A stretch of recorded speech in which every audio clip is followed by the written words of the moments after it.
Fingí estar dormido y oí a mi prometida susurrar, mañana me pedirá matrimonio, pero su empresa se está hundiendo. Lo humillaré diciendo que no delante de todo el mundo. No me casaré con un hombre arruinado. Al día siguiente, llegó sonriendo.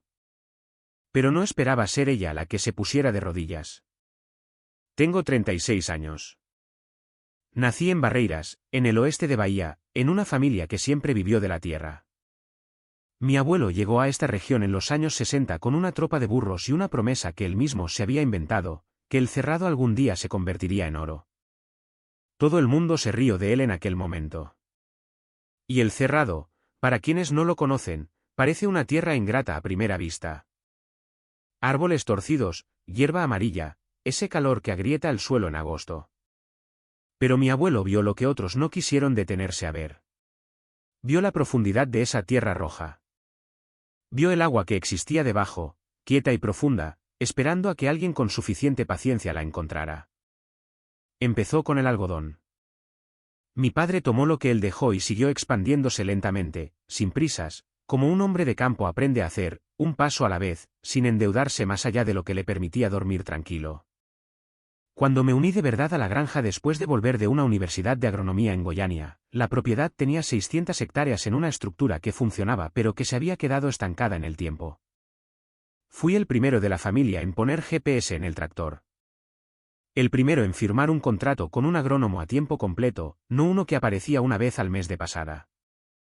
El primero en cambiar del algodón a la soja con una rotación de maíz safrina, que es cuando siembras un segundo cultivo en la misma tierra justo después de la primera cosecha, aprovechando la humedad y el fertilizante restantes. Mi padre miraba todo aquello con esa mezcla de orgullo y miedo que tienen los padres de campo cuando su hijo empieza a meterse con lo que siempre funcionó. Funcionó aún más. En 8 años, la granja pasó de 600 a 2.200 hectáreas. Contraté a mi propio equipo, compré maquinaria moderna.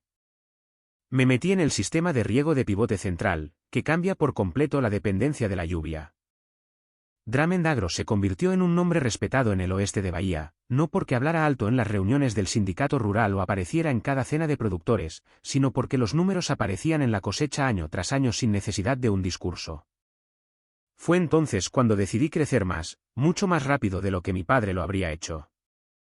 El préstamo era de 4 y 22 millones a través de BB Agro, una línea de crédito rural para productores medianos con un periodo de gracia de 12 meses y un plazo de 5 años para pagar. Era para expandir otras 800 hectáreas en un área que había arrendado a un productor que quería retirarse y para renovar la flota de cosechadoras que se estaba quedando vieja. Parecía el paso natural. Los consultores que contraté en Brasilia dijeron que era un movimiento conservador para alguien que tenía mi historial. Firmé sin dudarlo. Luego vino la sequía. No fue la peor sequía del Cerrado, ni mucho menos. Pero llegó en el momento equivocado. Afectó exactamente a la nueva área que todavía estaba estructurando, donde el suelo aún no tenía el historial de corrección que tenía el resto de la granja. La primera cosecha en esas 800 hectáreas rindió el 60% de lo proyectado. Y justo después, el precio de la soja cayó en el mercado internacional debido a una cosecha récord en los Estados Unidos. 2 golpes consecutivos en el mismo año, pero no era la quiebra.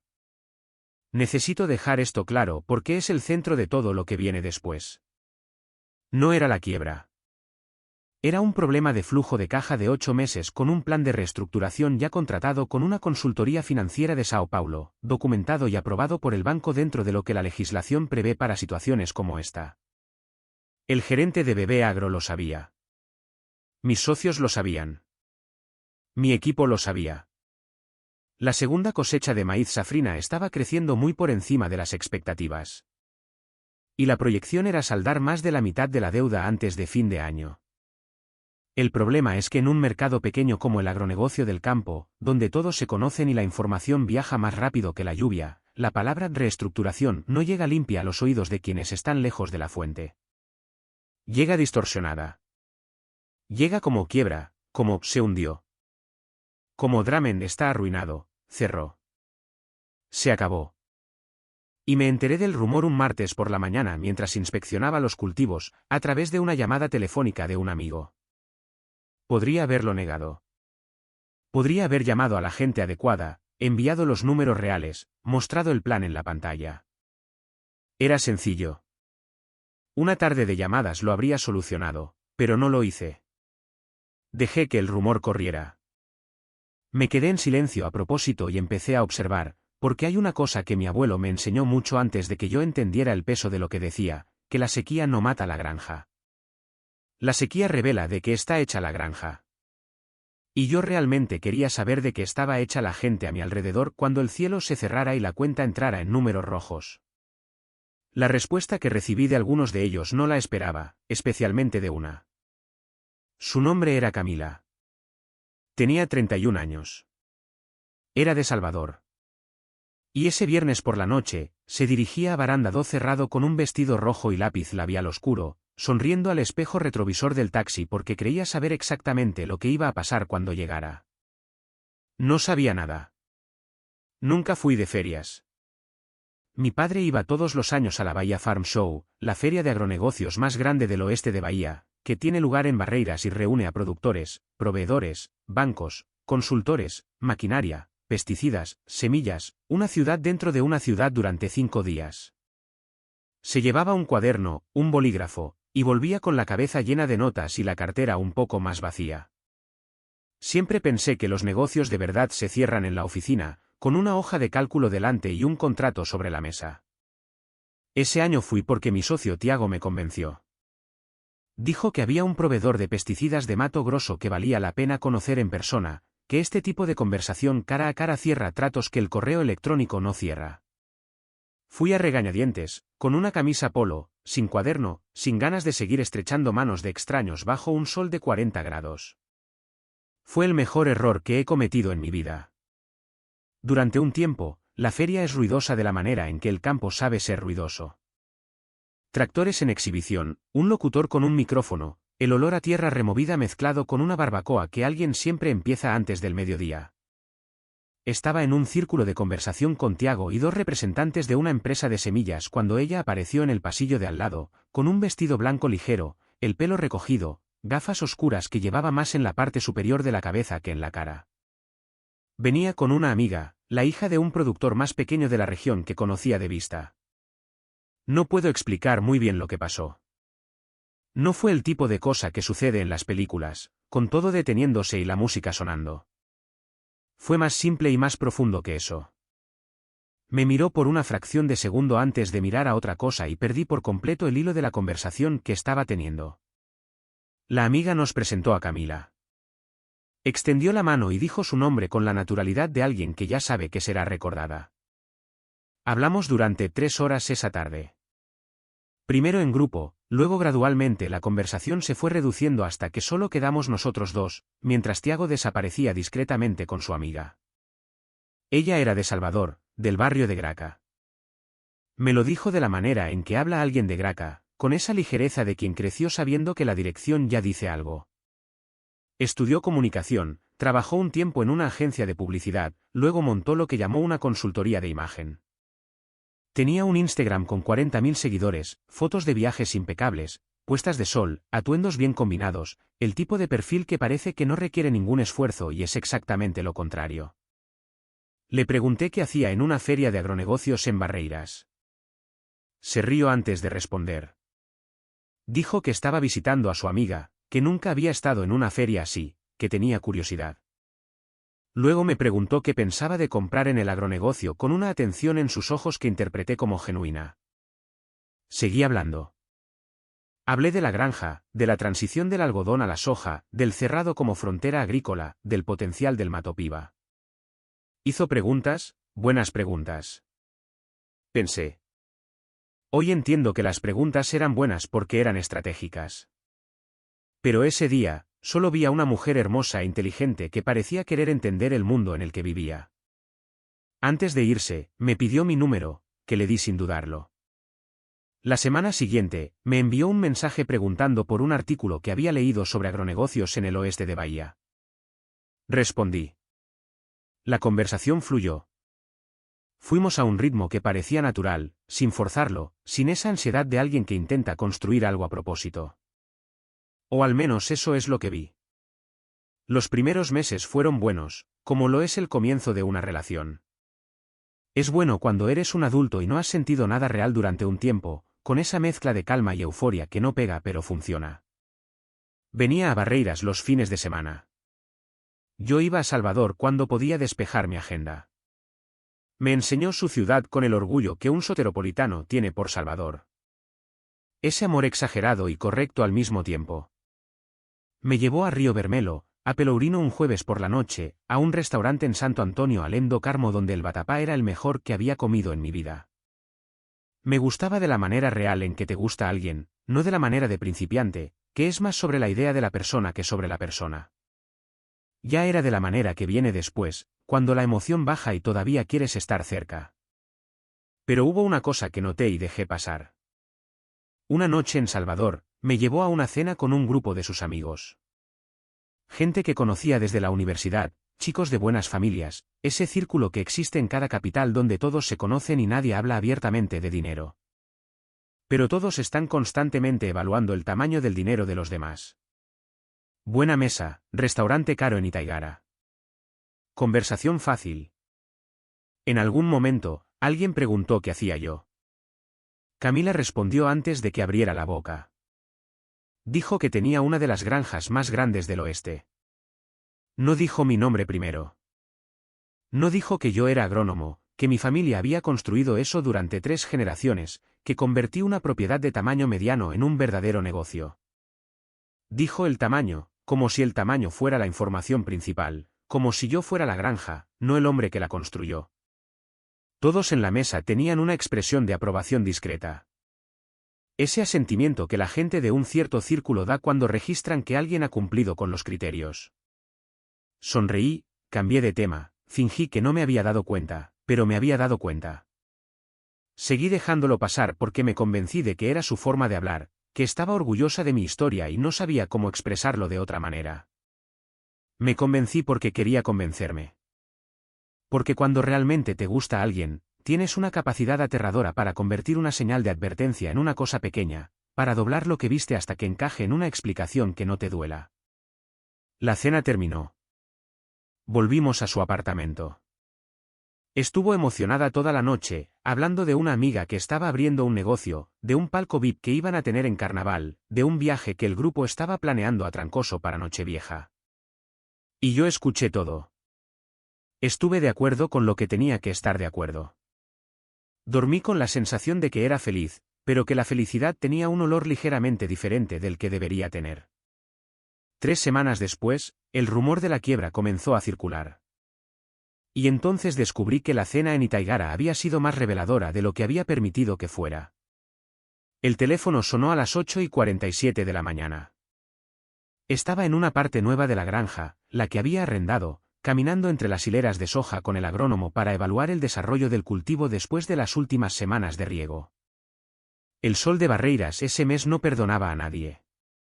Calor seco, cielo sin nubes, ese brillo que hace que el paisaje del cerrado parezca pintado con una pintura demasiado fuerte. Me quité el sombrero. Contesté sin mirar el nombre. Era Fabio, un amigo de la infancia que se había convertido en un gestor rural. El tipo de persona que circula entre la notaría, el banco y el sindicato rural toda la semana, y lo sabe todo antes que nadie. No perdió el tiempo charlando. Rafael, te llamo porque necesitas saberlo antes de que te lo cuente otro. Están diciendo que vas a declararte en concurso de acreedores, que Dramendagro está hundida, que no tienes forma de cumplir con la financiación de Bebé. Esto ya ha llegado a Luis Eduardo. Ya está circulando en Barreiras. Y ayer, un tipo me preguntó si era verdad en un almuerzo en Correntina. ¿De dónde salió esto? Me quedé quieto entre las hileras de soja por un momento. El agrónomo se dio cuenta de que la conversación había cambiado de tono y caminó lentamente hacia adelante, fingiendo que examinaba una planta. Le dije a Fabio que agradecía la advertencia, que era un rumor, que todo estaba bajo control, que lo resolvería. Dijo que sabía que lo resolvería, que solo quería asegurarse de que yo lo supiera. Colgué, me puse el sombrero de nuevo y caminé por el cultivo en silencio durante unos 10 minutos, calculando. No fue difícil rastrear el origen. Semanas antes, en una reunión con el gerente del banco, uno de los analistas se había ido temprano con alguna excusa. Me enteré más tarde, indirectamente, que este analista tenía un cuñado que trabajaba en agronegocios en Barreiras y que almorzaban juntos todas las semanas. Alguien escuchó lo que no debería haber escuchado, lo interpretó de la manera más dramática posible y lo lanzó al circuito. En el campo, la información incompleta sobre deudas es como una semilla en buena tierra. Crece rápido y en todas las direcciones. El punto es que yo sabía toda la verdad. La reestructuración estaba contratada con una consultoría financiera en Sao Paulo. Los documentos firmados, el cronograma aprobado por el banco, la segunda cosecha de maíz creciendo por encima de las proyecciones. No había ninguna solicitud de concurso de acreedores. Había un plan de renegociación que cualquier productor mediano utiliza cuando el flujo de caja se aprieta en un ciclo de mala cosecha. Es una herramienta, no una derrota. Podría haber llamado a las personas adecuadas esa mañana. Podría haber enviado los números a los interesados, cortar el rumor de raíz, recuperar el control de la narrativa en 48 horas. Pero me detuve allí, en medio del cerrado, con el sol en mi cuello y mi teléfono en la mano. Y tomé una decisión diferente. Lo dejaría correr. No por orgullo. No porque fuera demasiado joven para entender el daño que un rumor hace a una reputación, sino porque algo en mí quería ver.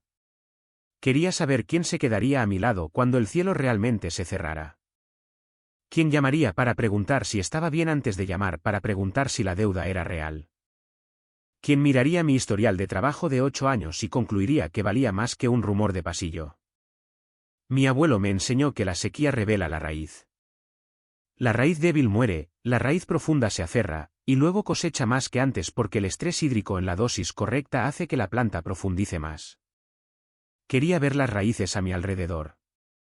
Lo que no calculé, claro, fue cuánto me dolería lo que estaba a punto de ver. El cambio en Camila no fue repentino. Fue del tipo que solo puedes trazar mirando hacia atrás, porque en el momento en que sucede, encuentras una explicación para todo. Primero, fue la cancelación de un viaje a Barreiras un viernes. Dijo que había surgido una cita con un cliente, que lo reprogramaríamos para el fin de semana siguiente. Normal, sucede. Luego fue el teléfono. Siempre tenía su teléfono celular en la mano. Eso no era nuevo. Instagram, mensajes, contenido. Su vida funcionaba mucho a través de la pantalla, pero empezó a tener su celular boca abajo cuando yo estaba cerca, o se lo llevaba al baño cuando solía dejarlo en la cama. Pequeño, el tipo de cosa que ves, pero que archivas como tu paranoia, no como datos reales. Luego vinieron las preguntas. Preguntas que envolvía en cuidado, pero que tenían otra forma por dentro. ¿Estás bien? Pareces preocupado. ¿Estás durmiendo? Vi un artículo sobre el mercado de la soja. Es difícil para todos este año, ¿verdad? ¿Tienes algo que te pese? Puedes contarme cualquier cosa. Lo sabes. Yo respondía que estaba bien, que era la fase de la cosecha, que estar cansado era normal. Ella escuchaba, sonreía, cambiaba de tema, y me gusta creer que era un cuidado genuino porque era más fácil que considerar la alternativa. La escena que hoy no puedo quitarme de la cabeza ocurrió un miércoles por la noche, 3 semanas después de la llamada de Fabio. Estaba en Salvador. Había ido a resolver un asunto con un proveedor de insumos que tenía una oficina allí. Aproveché y fui directamente a su casa sin avisar, como se hace cuando estás en una relación cómoda y quieres ver a la persona. Compré flores en un puesto en la avenida 7 de Septiembre. Esas flores que las mujeres bahianas venden en un cubo. Girasoles y aves del paraíso, llenas y llamativas, del tipo que no puedes ignorar. Hice una reserva en un restaurante que le gustaba en Barra. Llegué a la puerta de su apartamento con una flor en la mano y un deseo genuino de pasar una buena noche. Abrió la puerta y su cara hizo algo que no pude nombrar en ese momento. No era disgusto. Era más cercano al shock de alguien atrapado en un pensamiento que no estaba listo para compartir. Duró un segundo. Luego vino la sonrisa, el beso en la mejilla, el entra, qué sorpresa. ¿Te extrañaba? Pero mantuvo su celular en la mano mientras yo ponía las flores en un jarrón. La vi teclear algo rápido antes de guardárselo en el bolsillo. Le pregunté para quién era. Dijo que era para una amiga confirmando una cita de fin de semana. No pregunté más. Fuimos a cenar. El restaurante era bueno. La comida era buena. La conversación fluyó, pero ella estaba ligeramente distante de sí misma, presente en la forma, pero con la cabeza en algún lugar al que no podía llegar. Habló del próximo carnaval, de un palco VIP que algunos amigos estaban organizando en el circuito de Barra Ondina, de una posada en Trancoso que había que reservar con antelación si queríamos ir para Nochevieja. Lo escuché todo. Estuve de acuerdo con lo que tenía que estar de acuerdo. Pagué la cuenta. De vuelta al apartamento, ella estaba en silencio, mirando por la ventanilla del coche.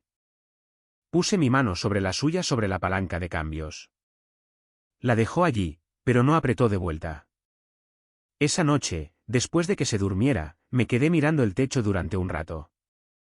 Intenté organizar las piezas, la cancelación, el celular boca abajo, las preguntas envueltas en cuidado, el susto en la puerta, la mano que no apretó de vuelta. Intenté armar una imagen que tuviera sentido sin herir. ¿Lo hice? Inventé una imagen que no dolía y me fui a dormir.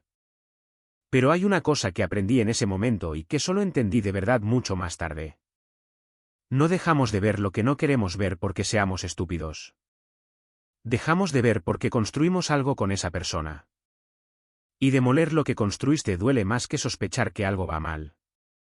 Es protección. Es humano. Y es exactamente la debilidad que cierto tipo de persona sabe cómo explotar sin que te des cuenta. La semana siguiente, volví a Barreiras, me sumergí en el trabajo, los cultivos, las reuniones con la consultoría financiera. El plan de reestructuración avanzaba bien. El maíz safrina prometía una cosecha por encima de la proyección.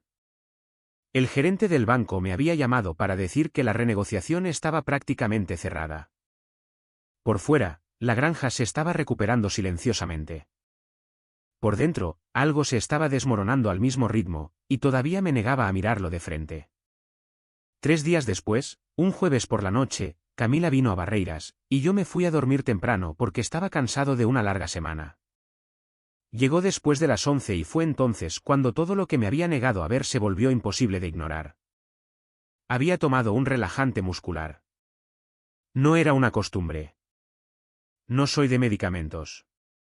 Nunca lo he sido. Pero esa semana, llevaba una tensión en la espalda que no se iba con nada, ese nudo entre el hombro y el cuello que aparece cuando tu cabeza no puede apagarse. Ni siquiera cuando tu cuerpo se detiene. El médico me había recetado un relajante ligero semanas antes. Dijo que lo usara cuando lo necesitara. Ese jueves, lo necesitaba. Lo tomé después de la cena, me acosté antes de las 10, me quedé dormido rápidamente. Camila tenía la llave del apartamento desde hacía 4 meses. Venía a Barreiras con la suficiente frecuencia como para que tuviera sentido. Dejaba algunas cosas en un armario. Tenía un cepillo de dientes en un baño. Sabía dónde guardaba el café. Esa noche, me había avisado de que llegaría tarde, que tenía una cita con una amiga en Salvador antes de salir a la carretera. Le dije, está bien. Dejé la luz del porche encendida. Dormí. Entró después de las 11. Oí la puerta. Oí los pasos en el pasillo. La oí entrar al baño. El relajante me había dejado en un estado que no era solo profundo, pero tampoco era de vigilia. Esa capa intermedia donde escuchas el mundo pero no tienes la energía para reaccionar a él. Me quedé boca arriba, quieto, mientras ella se movía por la habitación. Se quedó en silencio unos minutos después de salir del baño. Imaginé que se estaba cambiando, que se iba a acostar, que la noche terminaría ahí. Estaba casi volviendo a dormirme cuando oí el ruido. El sonido de un mensaje llegando a su celular. No se acostó. Seguí escuchándola enredar con su teléfono durante un rato. Luego el sonido de pasos saliendo de la habitación. La puerta no se cerró. Quedó entreabierta. El apartamento es pequeño. El salón está a menos de 6 metros de la habitación. Me quedé quieto, respirando lentamente, de espaldas a la almohada y entonces oí su voz, baja pero no lo suficientemente baja. Estaba grabando un audio.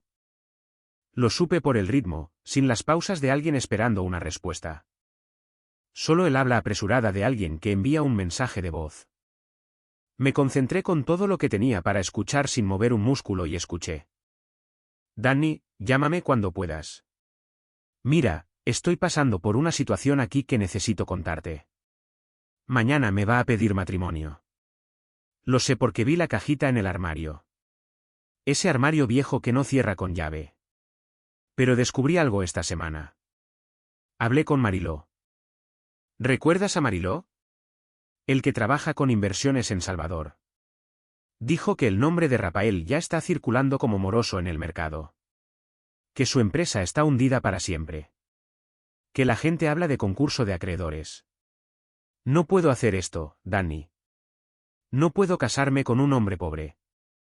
Cuando se arrodille mañana, diré que no delante de todos. Y luego volveré a Salvador. Incluso ya estoy pensando en cómo voy a empacar mis cosas de aquí. Se detuvo. Hubo un breve silencio. Luego añadió con una voz que se volvió aún más baja. No me siento mal en absoluto.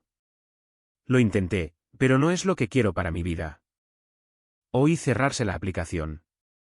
La oí quedarse quieta en el salón por un momento, luego los pasos que volvían a la habitación. No me moví. Entró, puso el celular en la mesita de noche de su lado, se acostó, tiró de la sábana, se quedó quieta un minuto, y luego dijo, buenas noches en un tono normal, como si fuera una noche normal. No respondí. Debió pensar que estaba durmiendo profundamente. Se giró de lado y, en 10 minutos, su respiración se volvió pesada e irregular. Me quedé boca arriba con los ojos abiertos en la oscuridad. No sé cómo describir adecuadamente lo que sentí en los primeros minutos después de ese audio. No fue ira. La ira viene con calor, con el impulso de moverse, de hablar, de hacer algo. Lo que sentí fue frío. Ese frío específico del Cerrado Bayano en las madrugadas de junio, cuando la temperatura baja de 40 grados durante el día a menos de 15 por la noche y el aire se vuelve seco y quieto. Y sientes el frío de adentro hacia afuera, no de afuera hacia adentro. Un frío que paraliza sin doler de inmediato. Seguí pensando en Mariló. Conocía el nombre vagamente. Había oído a Camila mencionarlo una o dos veces, ese tipo de conocido periférico que aparece en la conversación pero nunca tiene una cara definida. Consultor de inversiones en Salvador. Había oído el rumor de la misma manera que todos los demás lo habían oído. Lo filtró a través de la misma desinformación de alguien que no tiene acceso a los números reales y se lo pasó a Camila como si fuera una verdad confirmada. Y Camila había construido toda su decisión sobre eso. No era una traición. No había otro hombre. No había mentira sobre quién era ella. Era peor que eso de una manera que me costó un tiempo nombrar. Fue una elección fría. Fue una evaluación. Fui yo siendo pesado en una balanza que no sabía que existía. Y el resultado saliendo negativo en una hoja de cálculo que ella mantenía actualizada mientras yo pensaba que estábamos construyendo algo juntos. Y lo que más se me quedó en la cabeza, acostado en esa oscuridad mientras ella dormía a mi lado, no fue la parte de decir que no delante de todos. Fue la última frase. No me siento mal en absoluto. ¿Lo intenté? ¿Intentaste qué, Camila? Intentó quererme, a pesar de la posibilidad de que no tuviera suficiente dinero. Intentó ignorar lo que pensaba que era pobreza y no pudo. Intentó convencerse de que el hombre a su lado valía más que los activos que representaba, y las matemáticas no cuadraban. Me quedé mirando el techo hasta las 4 de la mañana. Durmió toda la noche sin moverse, como lo hace alguien con la conciencia tranquila. Me quedé en silencio a su lado durante horas, construyendo cada detalle de lo que iba a hacer en el orden correcto, sin prisas y sin errores. No iba a confrontarla. La confrontación es ruido, y el ruido le da la oportunidad de explicarse, de llorar, de reensamblar la historia de una manera que eche la culpa a la situación y no a ella. No me iba a ir esa noche. No le iba a enviar un mensaje a nadie. No iba a llamar a Tiago a las 3 de la mañana para desahogarme. Iba a esperar y despertarme al día siguiente, tomar café, sonreír en el momento adecuado, responder cuando se suponía que debía responder. La dejaría llegar al restaurante creyendo que conocía el final de la historia, porque hay un tipo de cierre que solo funciona cuando la otra persona no sabe que está por llegar. A las 4:30, me levanté lentamente, fui a la cocina, bebí agua a media luz. La ventana de la cocina da al patio trasero, y desde allí se puede ver un trozo del cielo del Cerrado. El cielo de la madrugada en Barreiras es diferente a cualquier otro que haya visto, sin contaminación lumínica, sin edificios altos en el camino. Las estrellas están tan cerca que parece que el cielo bajó un piso. Me quedé mirando un rato. Pensé en mi abuelo. En los años 60, cuando llegó aquí sin nada, en un cerrado que todos llamaban tierra inútil. No tenía hoja de cálculo, ni consultoría, ni crédito rural. Solo tenía su lectura del suelo y la paciencia de alguien que sabe que la buena tierra no produce con la primera lluvia. Produce después de que aprendes a trabajar con ella. Volví a la habitación, me acosté boca arriba, cerré los ojos. A la mañana siguiente, preparó café, puso la mesa, me dio un beso en la mejilla, me preguntó si había dormido bien. Dije que sí y sonreí de la manera más natural que pude porque lo que había planeado en esas horas de silencio ya estaba completo dentro de mí, organizado y tranquilo, esperando el momento adecuado para suceder. No se imaginó nada y eso era exactamente lo que necesitaba. Pidió huevos revueltos con queso coalho. Lo sé porque eso era lo que siempre pedía cuando estaba de buen humor. En los días que se despertaba tensa o preocupada, era solo café con tostadas, poca conversación, teléfono en mano desde el primer minuto. Pero en los días buenos, pedía huevos revueltos con queso coalho, se sentaba sin su celular y tenía esa manera abierta que me hizo gustar de ella en la Bahía Farm Show. Esa mañana, estaba del mejor humor que le había visto en semanas. Hizo los huevos ella misma, revolviendo con calma en la sartén mientras tarareaba suavemente una canción que no reconocí. Puso la mesa con cuidado. Pan de queso que sobró del día anterior, recalentado en el horno, mantequilla, café recién hecho. Lo trajo todo sin prisas, se sentó frente a mí, cruzó los brazos sobre la mesa con esa sonrisa mañanera que tenía y que era genuinamente hermosa. No podía negar eso. Preguntó si había dormido bien. Dije que sí, que el relajante había ayudado, que me sentía mejor.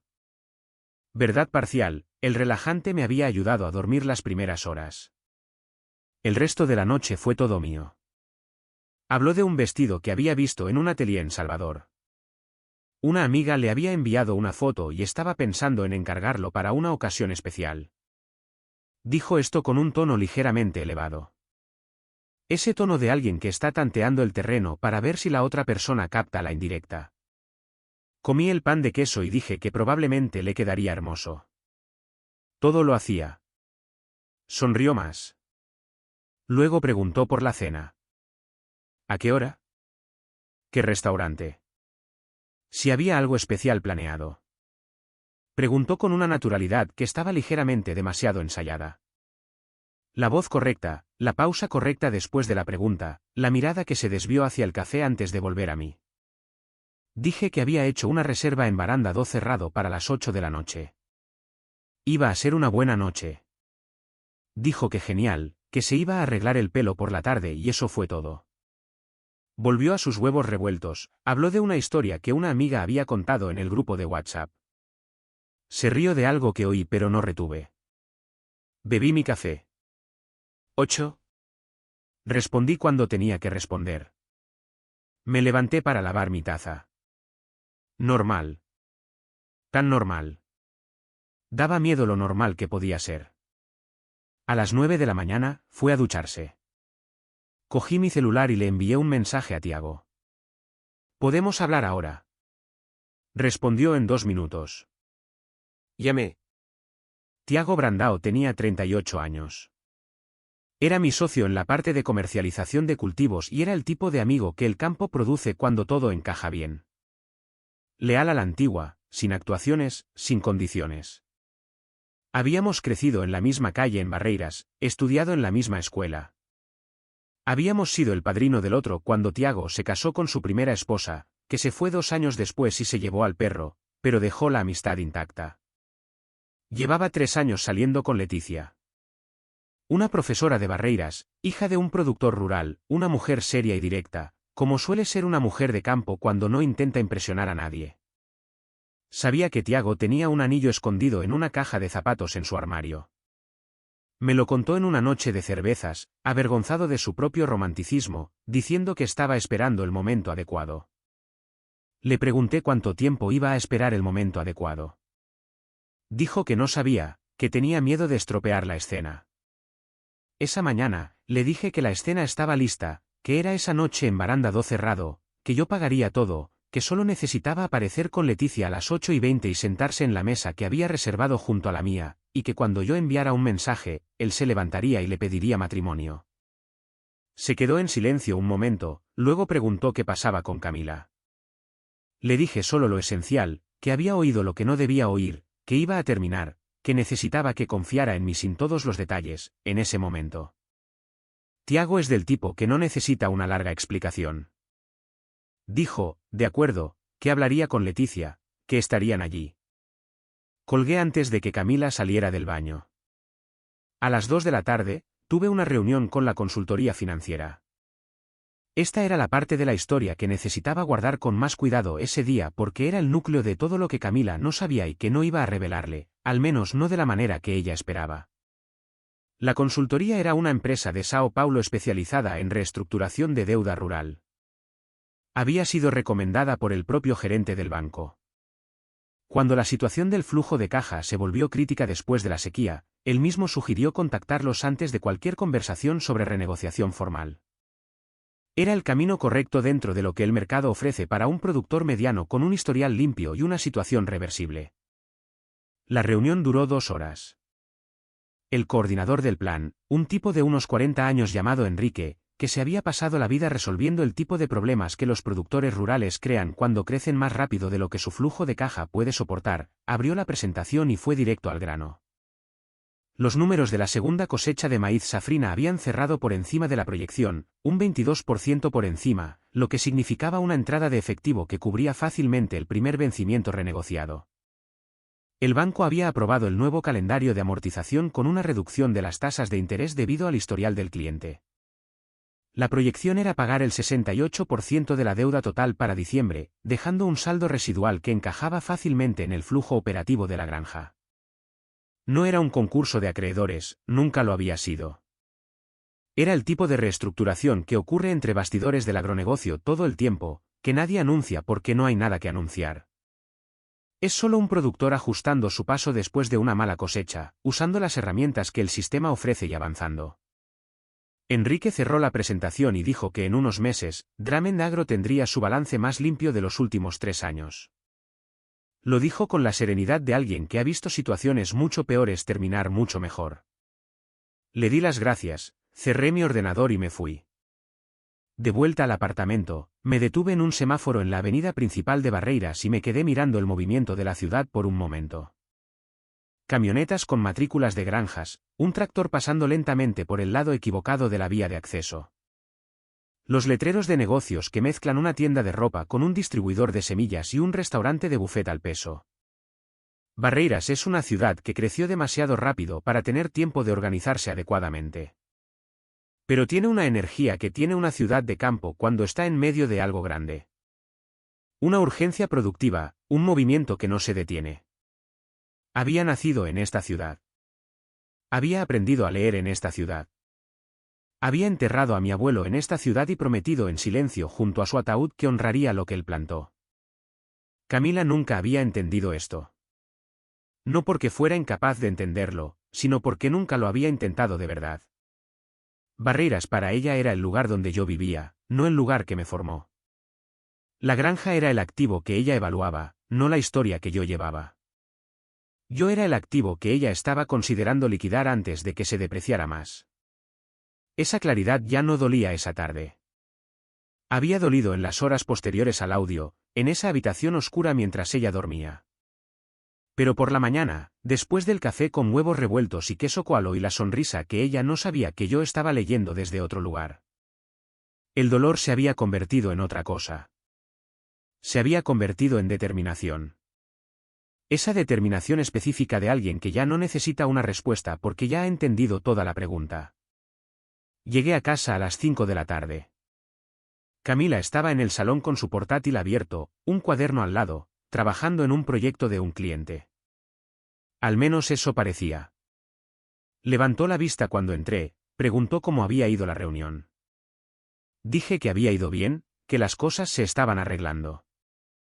Dijo que estaba feliz con esa sonrisa que ahora podía leer en capas. Alivio superficial, duda en el medio, y en el fondo, una calculadora que nunca se apagaba. Fui a darme una ducha. Me cambié. Me senté en el porche unos 20 minutos antes de empezar a prepararme para la cena. El atardecer en el cerrado tiene una calidad de luz que siempre me detenía. Ese naranja que desciende lentamente, tiñendo el horizonte de un color que no existe en ningún otro lugar en el que haya estado. Como si el cerrado supiera ser hermoso solo cuando nadie está prestando atención. Cogí mi celular y abrí WhatsApp. Fui al chat con Camila, me desplacé arriba lentamente, leyendo los mensajes de las últimas semanas, las preguntas envueltas en cuidado, las cancelaciones con excusas vagas, los audios cortos de buenas noches, que se habían vuelto cada vez más cortos. Fui y vine en esta lectura como alguien que está revisando un problema de matemáticas del que ya sabe el resultado pero necesita ver los números una vez más para estar seguro. Estaba seguro. Cerré WhatsApp. Abrí el chat con Tiago. Solo envié confirma para hoy 7:40 mesa de al lado. Respondió con un solo emoji de pulgar hacia arriba. Cerré el teléfono, me levanté del porche, entré, fui a la habitación, abrí el armario. En el fondo, detrás de una pila de camisas que apenas usaba, estaba la cajita de terciopelo negro. El tipo que te entrega el joyero cuando pagas más de lo que deberías por algo que esperabas que durara para siempre. La compré 3 meses antes en una joyería de Salvador. Un día que estaba feliz, de la manera simple en que nos ponemos cuando aún no sabemos lo que está por venir. Sostuve la caja por un momento. Luego la puse en el bolsillo de mi traje, no porque la fuera a usar, sino porque era parte de lo que había planeado. Era un detalle, y los detalles importan. Esa noche, Camila salió del baño oliendo al perfume que le había regalado por Navidad. Uno francés caro que había señalado en un escaparate de un centro comercial en Salvador con esa sutileza de alguien que no está pidiendo, pero está pidiendo. Vestido rojo, pelo suelto, lápiz labial oscuro. Estaba hermosa de la manera que sabía serlo cuando quería serlo. Me miró de arriba abajo, dijo que me veía bien. Preguntó si estaba listo. Dije que sí, y lo estaba, solo que no de la manera que ella imaginaba. No soy de husmear. Eso no es una virtud. Es un rasgo. Crecí en una casa donde mi padre solía decir, un hombre que se mete con las pertenencias de otros sin que se lo pidan no merece lo que encuentra. Llevé eso conmigo en años de relaciones con diferentes mujeres antes de Camila. Nunca toqué un celular. Nunca leí un mensaje que no fuera mío. Nunca abrí un cajón que no me perteneciera. No porque no tuviera curiosidad, sino porque siempre pensé que lo que buscas cuando no te han invitado a mirar, lo encuentras de la peor manera posible. El problema es que esa tarde no busqué nada. Era un viernes, 2 días después de la noche en que fingí dormir. Había salido temprano para la granja, regresé al mediodía con hambre y con la cabeza todavía procesando los números de la reunión con la consultoría. Camila estaba en la habitación cuando llegué. Dijo que iba a descansar un poco, que había dormido mal. Calenté comida en la cocina. Comí solo en el porche, lavé mi plato. Fui al salón a coger mi cuaderno que había dejado en el sofá. Su celular estaba en la mesita de al lado. No estaba desbloqueado. No estaba abierto en ningún chat. Tenía la pantalla en blanco. Como está el celular de alguien cuando nadie lo está usando. Ni siquiera lo miré a propósito. Cogí el cuaderno. Iba a darme la vuelta y marcharme. Entonces sonó. No era una llamada. Era una notificación de mensaje, del tipo que ilumina la pantalla durante unos segundos y muestra el nombre del contacto y el principio del texto antes de apagarse. Estaba a menos de 1 metro de distancia. Lo vi sin querer. El contacto estaba guardado como F con un emoji de palmera. Y el principio del mensaje decía, ¿entonces, decidiste? Te estoy esperando. Los chicos preguntaron por ti para este carnaval. El palco VIP de este año es incluso mejor que el del año pasado. La pantalla se apagó. Me quedé quieto con un cuaderno en la mano por un momento. Luego fui al porche, me senté, abrí el cuaderno sin leer nada de lo que había escrito en él. Palco VIP de carnaval. Los chicos preguntaron por ti. No era suficiente para construir nada concreto. Podía ser un amigo. Podía ser un grupo. Podía ser cualquier cosa. Pero algo en ese emoji de palmera, en ese entonces, decidiste. En ese tono de alguien que espera una decisión que la otra persona aún no ha tomado. Algo que tenía un peso específico que no podía ignorar. No toqué su celular. No iba a hacerlo. Pero fui a la habitación donde dormía y miré por un segundo su rostro en la almohada.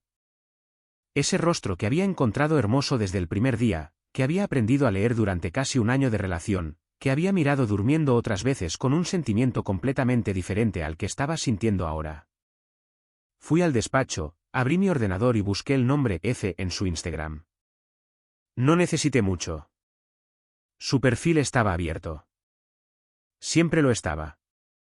Porque un perfil abierto es parte del trabajo cuando vives de tu imagen. Fui a la pestaña de etiquetas, que muestra las fotos donde otras personas te han etiquetado. Empecé a desplazarme. Encontré lo que no buscaba en menos de 3 minutos. Felipe Andrade, 34 años, perfil abierto también. Residente en Salvador, empresario, del tipo vago, que en Instagram significa que tiene dinero pero no quiere explicar de dónde. Fotos en Trancoso, en la plaza, en la playa Cara y en la Cinta. Fotos en Morro de Sao Paulo, en un velero, en una cena con un grupo grande. Fotos en un palco VIP del Carnaval de Salvador, circuito barra Ondina, esas gradas privadas con barra libre y vistas al trío eléctrico que cuestan lo que un productor rural medio tarda un mes en ganar. En las etiquetas de Camila, que eran de hace años o más, aparecía él, comentarios en sus fotos. Nada explícito, nada que un abogado pudiera usar para nada, pero del tipo que existe en un territorio muy específico entre la amistad y algo más. El tipo de comentario que un hombre hace cuando quiere dejar su territorio marcado sin reclamar el territorio. Después de que me conoció, él desapareció de las interacciones públicas. Sin comentarios, sin etiquetas. El perfil se mantuvo activo. Publicaba normalmente, pero el rastro entre ellos se desvaneció de las redes como si alguien hubiera usado una goma de borrar. Cerré el ordenador. Me senté en el despacho durante mucho tiempo mirando a la nada. No era esa ira caliente que aparece cuando descubres que alguien te ha engañado directa y claramente, porque no era eso. Al menos no de una manera que pudiera probarse. No de una manera que pudiera llamarse por su nombre real. Era más como esa sensación cuando conduces por una carretera oscura y el faro ilumina algo en el arcén que no puedes identificar del todo, pero que cambia tu ritmo cardíaco antes de que entiendas lo que viste. No tenía pruebas de traición. Tenía contexto. Y el contexto a veces es más honesto que la prueba. Empecé a armar todo el cuadro con calma, de la manera en que mi padre me enseñó a evaluar la tierra antes de comprar, sin prisas, sin que la esperanza nublara mi juicio, mirando solo lo que hay. Camila había crecido en un ambiente donde la seguridad financiera era la medida de todo. No aprendí esto de una fuente externa. Ella misma me había contado en diferentes momentos pequeños detalles sobre su familia que yo había archivado sin darme cuenta de lo que estaba archivando. La madre que se había casado con el padre por lo que representaba en ese momento, que se había quedado después de que el dinero menguara, pero que nunca ocultó el costo emocional de ello. Las amigas de la infancia que se habían casado jóvenes con hombres de familias conocidas en Salvador, y a quienes Camila siempre mencionaba con una mezcla de envidia y crítica que revelaba más de lo que pretendía. No era una villana de cuento. Necesitaba ser honesto conmigo mismo sobre eso. Era una persona que había aprendido una forma de sobrevivir en un mundo que enseñaba a mujeres como ella. Que la seguridad venía de fuera, no de dentro. Que el hombre adecuado era el hombre con los activos adecuados. Que el sentimiento sin estructura financiera es poesía. Y la poesía no paga una posada en Trancoso. Eso no hacía que lo que había hecho fuera menos real, pero me ayudó a entender sin dar vueltas a la ira de una manera que me cansaría sin llevarme a ninguna parte. Felipe Andrade era probablemente el plan B que mantenía cuidadosamente calentado. No necesariamente una relación. Podría ser solo una posibilidad, esa puerta que cierto tipo de persona deja entreabierta sin cerrar con llave en caso de que el plan principal se derrumbe. Cuando el rumor de la quiebra le llegó a través de Mariló, evaluó ambos lados de la ecuación y concluyó que el plan A se había depreciado más allá de lo aceptable. Fue frío. Fue calculado. Fue hecho tan naturalmente que me llevó casi un año verlo porque parecía demasiado orgánico para ser una estrategia. Me levanté, fui a la cocina, bebí agua, miré por la ventana al patio trasero, ese trozo de cielo que me gusta ver en la madrugada. Todavía era de día. El sol se estaba poniendo lentamente. Esa luz naranja del atardecer que el cerrado hace mejor que en ningún otro lugar. Pensé en mi abuelo de nuevo. Tenía una frase que oí tantas veces en la infancia que dejé de escucharla de verdad, como hacemos con las cosas que se repiten demasiado. Solo empecé a escucharla de nuevo esa tarde en la cocina con un vaso de agua en la mano. Solía decir, la buena tierra no se entrega a alguien que no sabe lo que va a plantar. Casi la había entregado. Me había acercado lo suficiente como para comprar un anillo, reservar un restaurante, construir en mi cabeza toda una vida con una mujer que me estaba evaluando como un activo mientras yo estaba construyendo un proyecto. La diferencia entre mi abuelo y yo era que él nunca se equivocó en esa lectura. Yo me equivoqué, pero todavía había tiempo para no cosechar el error como si fuera una elección. Volví al despacho, abrí el ordenador de nuevo e hice algo que no tenía nada que ver con Camila. Abrí la hoja de cálculo de la cosecha. Pasé una hora revisando los números del maíz safrina, confirmando las proyecciones que la consultoría había presentado, comprobando el calendario de vencimiento de la deuda con la entrada de dinero esperada. Hice esto sin la atención que solo aparece cuando la cabeza está completamente en el presente, sin pasado que se interponga y sin futuro ansioso por delante. Solo los números, la cosecha, lo que se habría construido y lo que todavía estaba creciendo. Dramen Agro estaba bien. Iba a estar aún mejor y yo iba a cuidarla, de la misma manera que siempre lo hice, sin entregar lo que no estaba listo para recibir. A las 6 de la tarde, Camila apareció en la puerta del despacho, con el pelo desordenado de alguien que acaba de despertar, preguntando si quería cenar en casa o salir. Dije que tenía una cita, que iba a comer fuera, que podía pedir comida a domicilio si quería. Preguntó con quién iba a salir. Dije que con Tiago, asuntos de la granja. Puso esa cara de mujer que acepta la explicación pero registra el dato. Dijo que estaba bien, que iba a aprovechar para ponerse al día con una serie que tenía atrasada. Volvió a la habitación. Cogí las llaves de la camioneta y llamé a Tiago de camino al coche. Respondió al segundo timbre. Hablé directamente, Tiago, necesito que hagas algo por mí y entenderás todo después, pero ahora mismo necesito que confíes sin toda la historia. Se quedó en silencio 2 segundos, luego dijo, adelante. Y le conté el plan. Tiago se quedó en silencio un tiempo que aprendí a respetar durante años de asociación. No era del tipo que responde rápido cuando las cosas son serias. Cuando se trataba de un asunto de la granja, un contrato, una decisión que costaría dinero o cambiaría algo de verdad, primero se callaba, lo procesaba, y luego hablaba una vez con claridad, sin necesidad de volver atrás. Era el tipo de hombre que el campo produce cuando la vida no ha dado lugar a la respuesta equivocada. Directo, sin adornos, leal, del tipo que no necesita decirse en voz alta porque se demuestra con acciones. Le conté lo esencial sin entrar en todo. Dije que había oído lo que no debía oír. Que sabía lo que Camila planeaba hacer, que no iba a confrontarla. No iba a discutir. No iba a darle la escena dramática que cierto tipo de cierre requiere para sostenerse en la narrativa que la persona se cuenta de sí misma más tarde.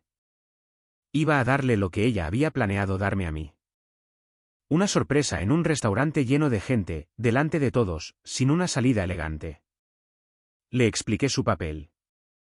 Tiago escuchó todo. Cuando terminé, se quedó en silencio unos segundos más. Luego dijo, ¿y Leticia está dispuesta? Dije que eso dependía de él, que el anillo estaba en el armario.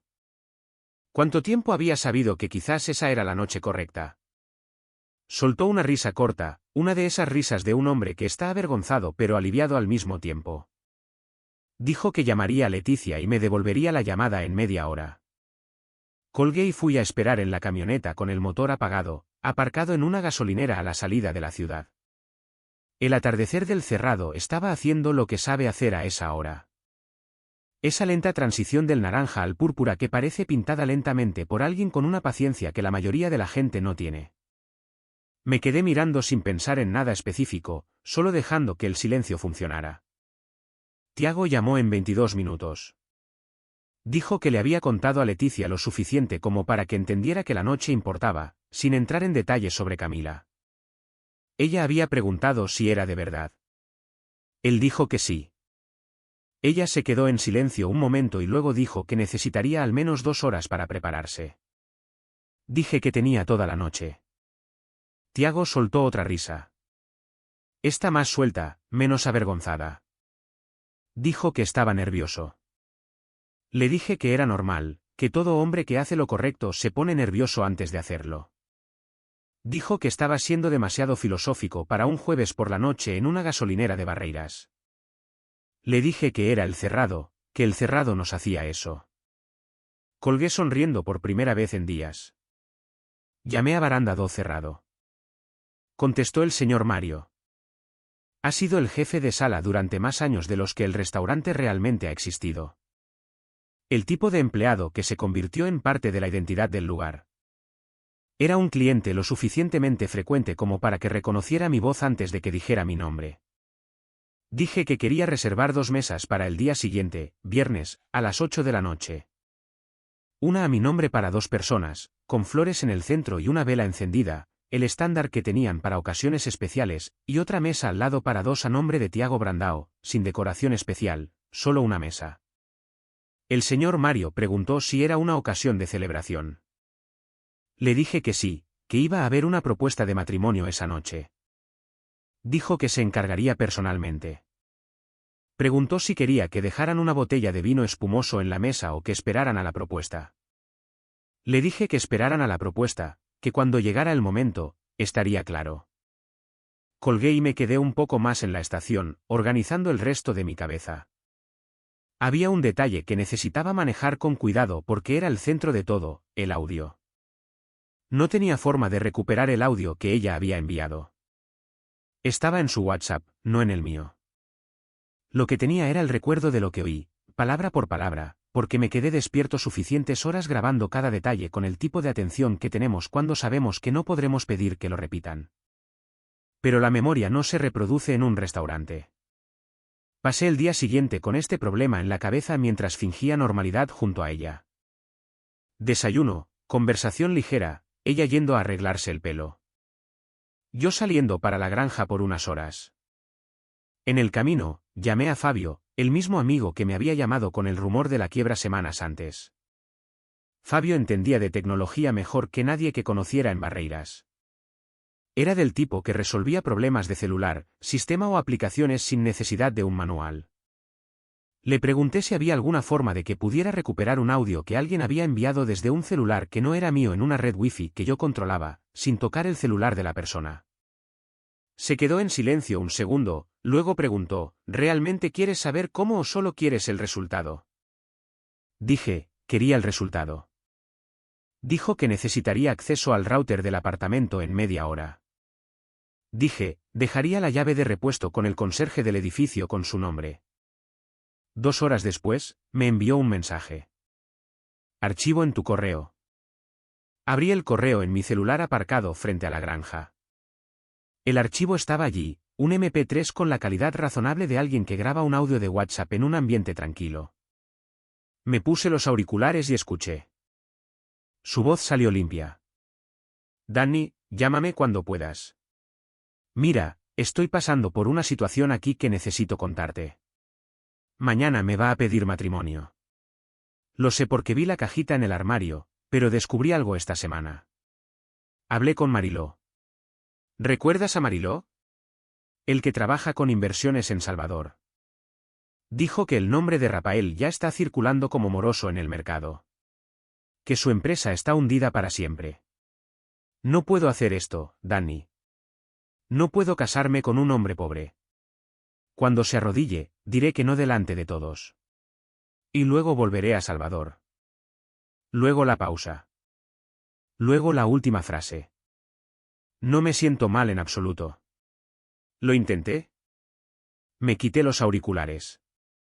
Seguí mirando el cerrado frente a mí. Abrí WhatsApp.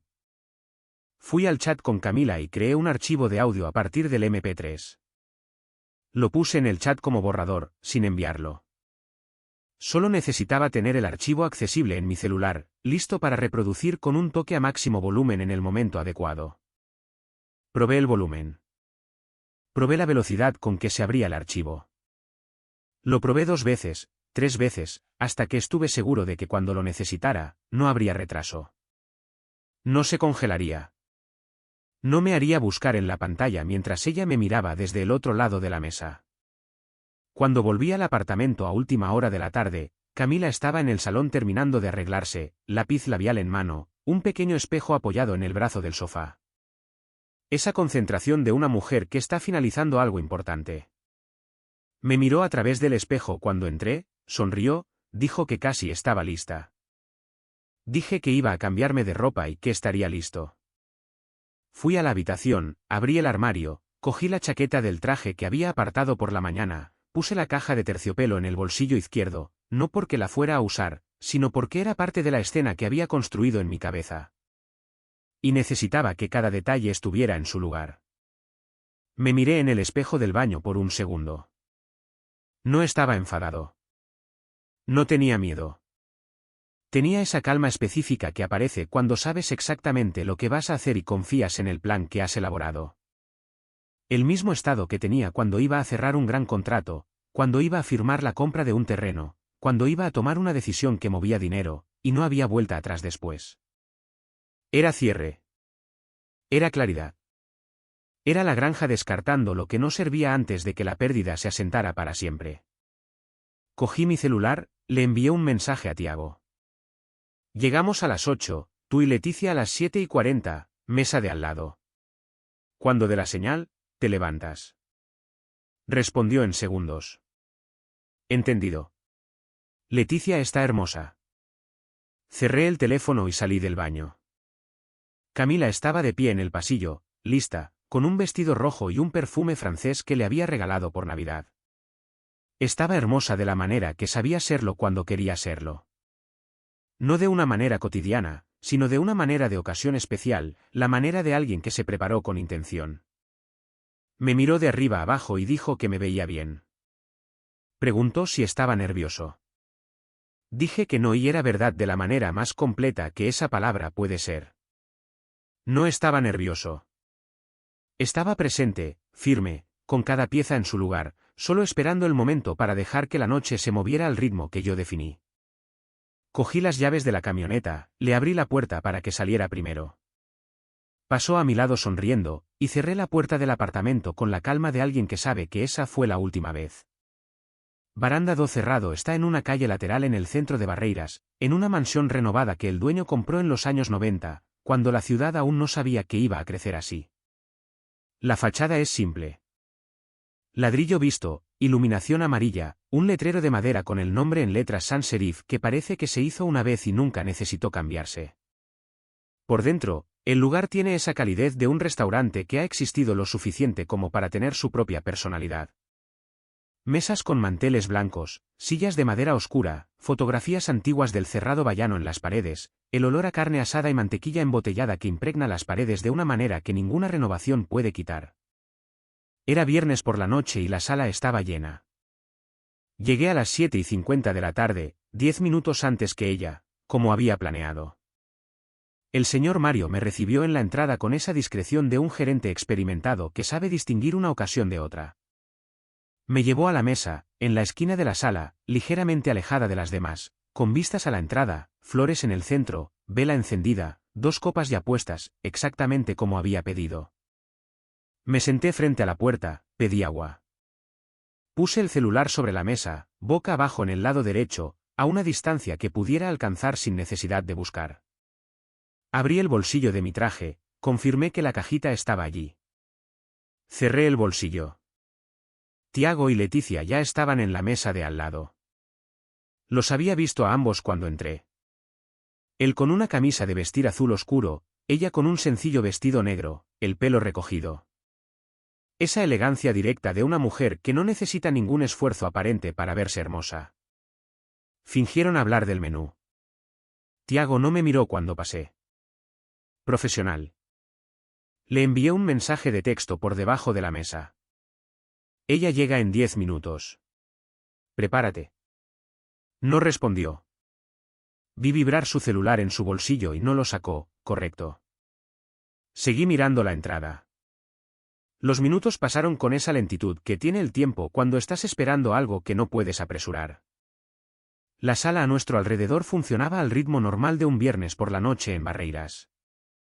Conversaciones mezcladas, risas que venían de una mesa en el fondo, el sonido de un plato al ser puesto, el camarero pasando con una fuente de costillas que podías oler desde lejos. La música del dueño continuaba, MPB de los 80, siempre. En ese momento, sonaba Milton Nascimento, esa voz que encaja en cualquier silencio sin entrometerse. A las 8:01 de la tarde, Camila entró por la puerta, vestido rojo, pelo suelto, lápiz labial oscuro. Recorrió la sala con la mirada con esa rapidez de quien busca a una persona específica. Me encontró y su rostro se abrió en una sonrisa. Vino hacia mí con esa ligereza de alguien que está exactamente donde esperaba estar, sin dudar, sin equivocarse, con la certeza de quien ya ha construido en su cabeza cómo se desarrollará la noche y solo está llegando para verla. Llegó a la mesa, miró las flores, la vela, las copas. Su sonrisa se hizo un poco más grande. Se sentó, puso su bolso en la silla de al lado, me miró desde el otro lado de la mesa. ¿Estás bien?, preguntó. Dije que sí. Pregunté cómo había estado el tráfico. Dijo que había venido en Uber. Que el tráfico saliendo del centro era pesado. Habló de un conductor que intentó conversar todo el tiempo y ella fingió que estaba al teléfono. Se rió. Sonreí. El camarero vino a preguntar si queríamos ver el menú o ir directamente a la carta de vinos. Camila me miró con ese «tú te encargas» que le sentaba bien ya que sé lo que te gusta. Pedí un vino tinto de la casa, que es un Malbec argentino que Baranda sirve por copa y que a ella le gustaba.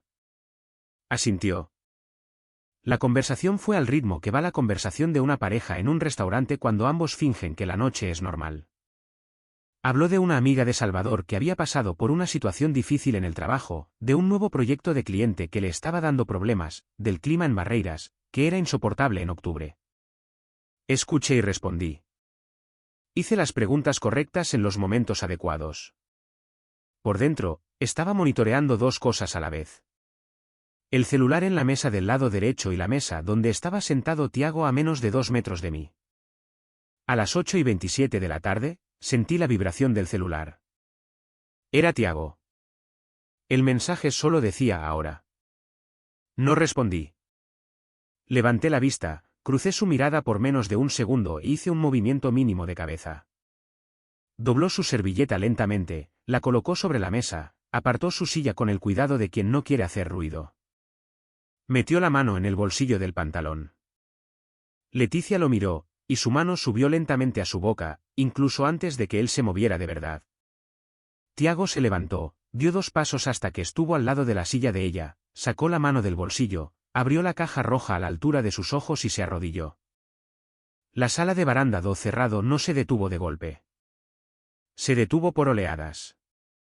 Primero la mesa más cercana, que vio el movimiento y se quedó en silencio. Luego la de al lado, que notó el silencio de la primera y miró para entender. Luego el resto, mesa por mesa, como cuando lanzas una piedra al agua y los círculos se abren hacia afuera. En 15 segundos, toda la sala estaba en silencio, con todos mirando a Tiago arrodillado junto a Leticia. Camila también miró, giró su cuerpo en la silla, vio la escena y por un segundo su rostro era solo confusión. ¿Quién es esta mujer? ¿Quién es este hombre? ¿Por qué todos miran hacia allá y no hacia aquí? Oí a Tiago hablar con esa voz ligeramente ronca de un hombre que ensayó y aún tiembla en el momento. Dijo su nombre. Dijo que había pasado 3 años tratando de encontrar el momento adecuado y había aprendido que el momento adecuado no existe. Solo existe la decisión de hacerlo. Dijo que quería construir el resto de su vida a su lado y le estaba pidiendo que le dejara.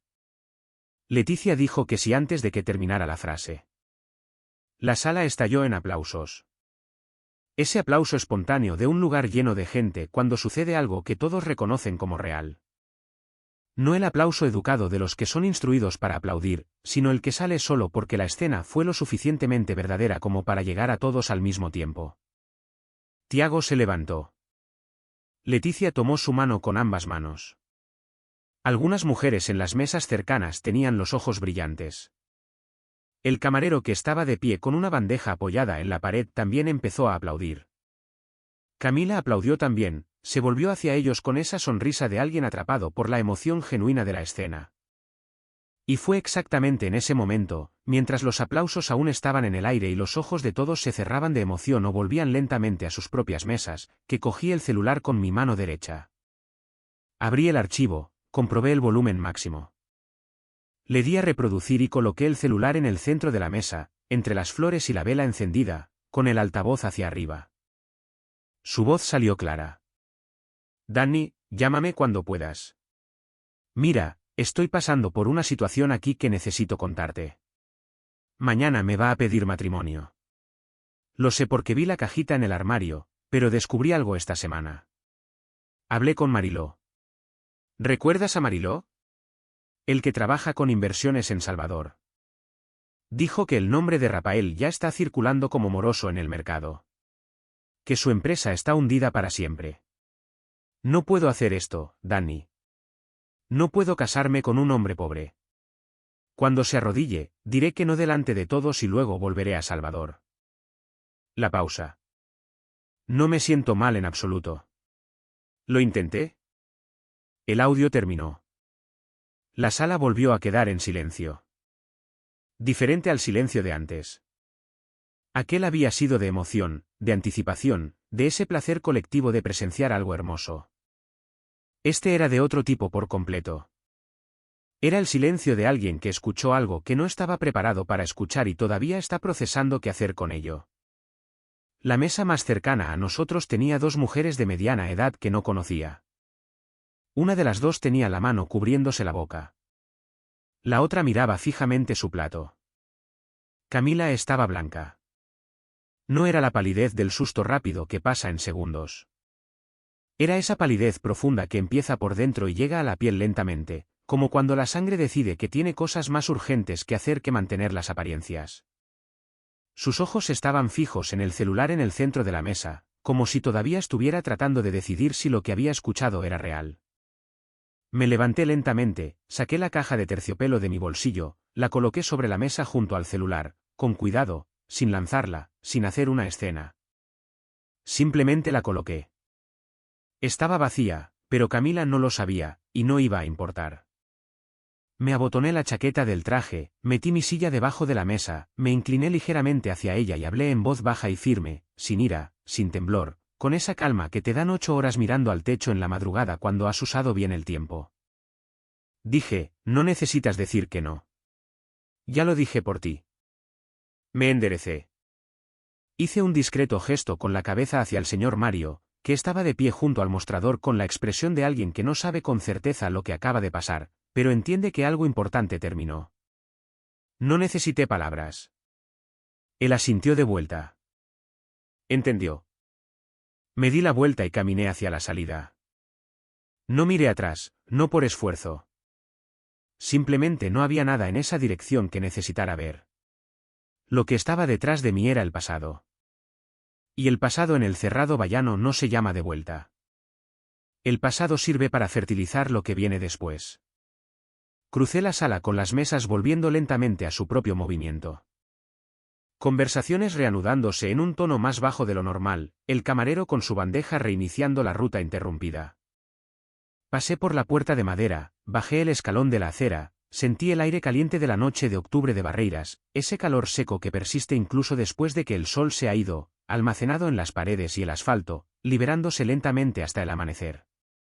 Me subí a la camioneta, cerré la puerta, puse la llave en el contacto, pero aún no arranqué el motor. Me senté un momento en el silencio del coche, escuchando el ruido lejano de la ciudad afuera. En algún lugar cercano, un trío de forró estaba ensayando. El bajo me llegaba en pulsos ahogados, como el latido de otro ser vivo. Encendí la radio. Sonaban Ceneto y Cristiano, una canción cuyo nombre no sabría pero que conocía de oír en fiestas de rodeo, frente a las granjas, en cenas familiares. Una de esas canciones que existen en el campo como parte del paisaje, sin necesidad de presentación. La dejé sonar. Desactivé Instagram.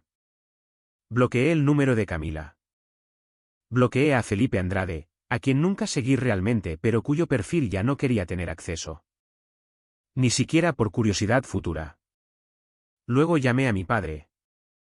Respondió al tercer timbre con esa voz ligeramente ronca de un hombre que casi estaba durmiendo pero que aún no se había ido del todo. Preguntó si todo estaba bien. Dije que sí, que la cosecha iba bien, que pensaba que iba a funcionar. Se quedó en silencio un segundo, luego dijo con esa economía de palabras que usa un hombre de campo cuando quiere decir algo grande sin inflarlo. Siempre funcionó, hijo mío. Colgué, arranqué el motor y me fui a la granja.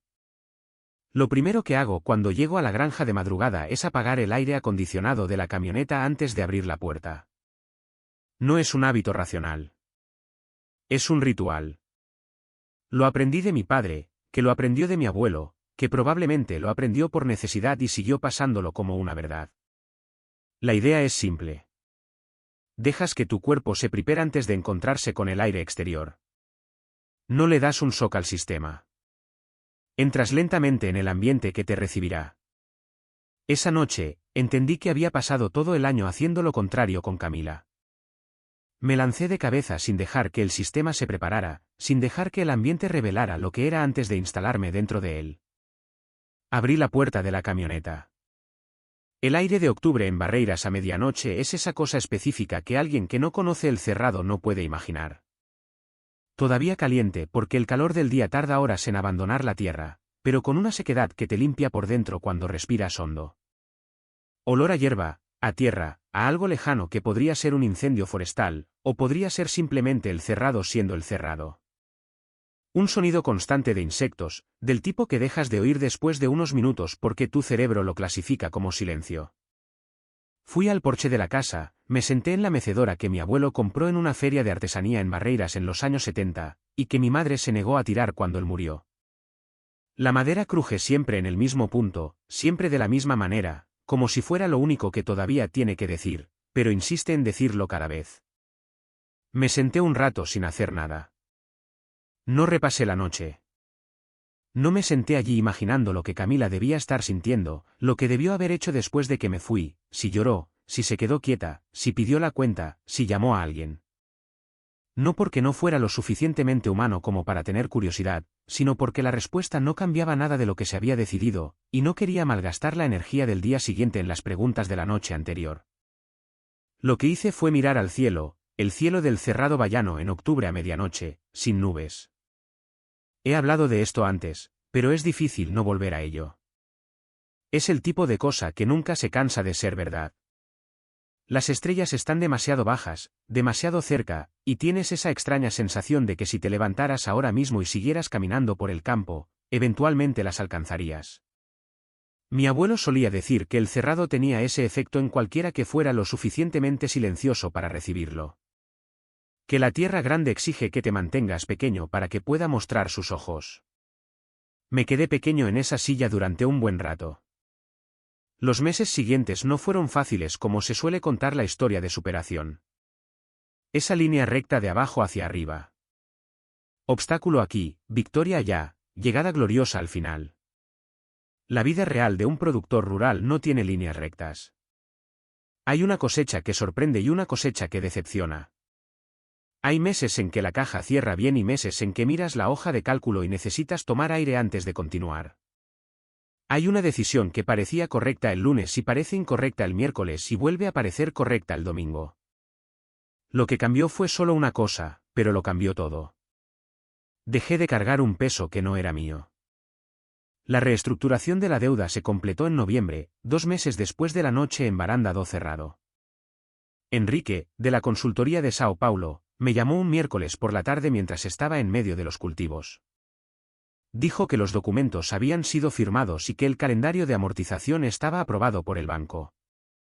Habló con esa serenidad de alguien que ha visto una situación difícil convertirse en una rutina de gestión tantas veces que ya no siente la necesidad de dramatizar el alivio. Le di las gracias, colgué y seguí caminando por los cultivos. El maíz safrina terminó la cosecha en diciembre, un 22% por encima de la proyección. No fue suerte, fue la acumulación de decisiones técnicas que el agrónomo y yo habíamos tomado durante meses, ajustando el riego, corrigiendo el suelo, monitoreando las plagas con una frecuencia que al principio el equipo pensó que era excesiva y luego entendió como estándar. Cuando los números de la cosecha cerraron, estaba en el cobertizo con el equipo mirando el informe en la tableta. Y lo que sentí no fue euforia.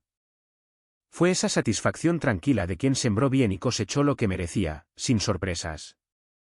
Porque la sorpresa implica que no lo esperabas, y yo lo había estado esperando desde el día en que decidí confiar en el plan. Con el dinero del maíz entrando, liquidé el 68% de la deuda antes de lo previsto. El banco me llamó en enero para ofrecerme una nueva línea de crédito con mejores condiciones que las que tenía antes de la crisis. El gerente dijo, con ese tono que usa un banquero cuando es halagador sin perder la formalidad, que el mío fue uno de los casos de reestructuración mejor ejecutados que había seguido en el oeste de Bahía en los últimos años. Dije que había tenido buenos socios. En febrero, un productor de Luis Eduardo Magalhães me contactó. Había seguido de lejos lo que había sucedido con Dramen Agro, el rumor, la reestructuración, la cosecha, y quería hablar de una asociación. Él tenía tierra, tenía capital, no tenía la operación que yo había construido. La conversación duró 3 reuniones. En la cuarta, firmamos. La granja creció otras 400 hectáreas con ese movimiento. Los activos consolidados de Dramen Agro valen hoy un 40% más que cuando el rumor de quiebra estaba en su apogeo. No es una coincidencia. Es lo que sucede cuando superas una crisis sin abandonar el método y sin dejar que el ruido externo reemplace el juicio interno. Tiago se casó con Leticia en marzo. Fue en una granja en las afueras de Barreiras. Ceremonia sencilla, familia cercana, mucha buena comida y un frío de atardecer del que todos se quejaban, pero nadie quería detenerse. Yo fui el padrino. Justo cuando él le puso el anillo en el dedo y el sacerdote hizo la pregunta formal, alguien en la segunda fila sollozó de emoción. La madre de Leticia, a quien nunca había visto antes de esa noche, y que tenía el tipo de llanto de alguien que esperó mucho tiempo por esa escena. En la fiesta más tarde, con música de forró al volumen que el campo respeta y costillas saliendo de la parrilla cada 20 minutos.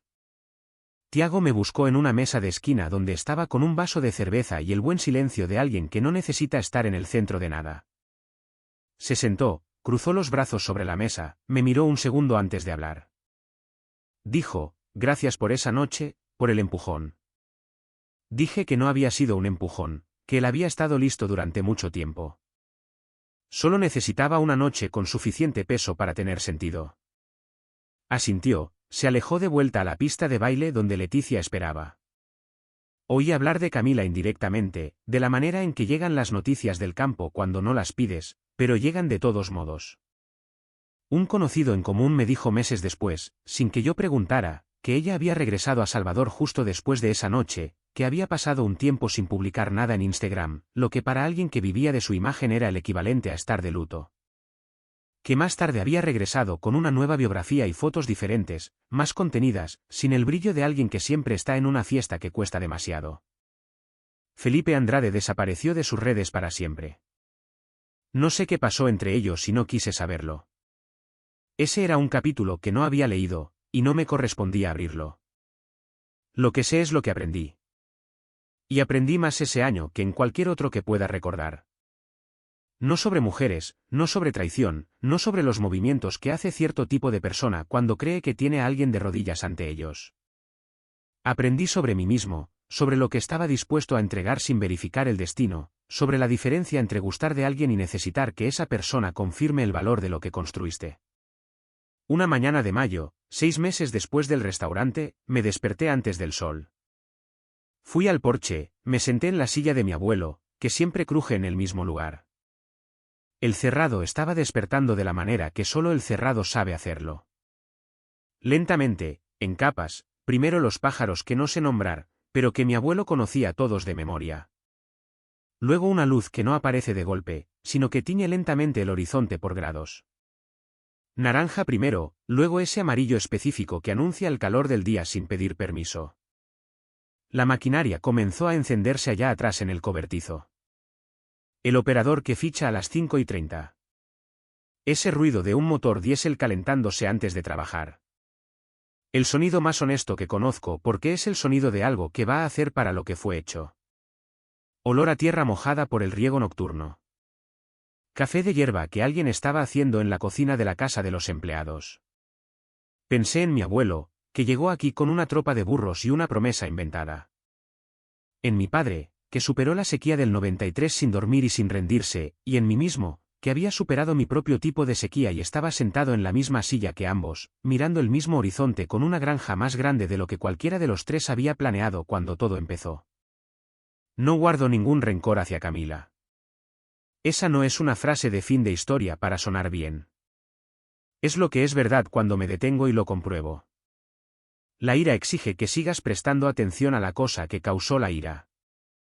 Y no tengo atención disponible para eso. Lo que tengo es gratitud, del tipo honesto, sin ironía. Ella me mostró que había construido algo demasiado grande para entregárselo a alguien que solo veía el precio y nunca se detuvo a entender el valor. La buena tierra no se entrega a alguien que no sabe lo que va a plantar. Mi abuelo tenía razón. Siempre la tuvo.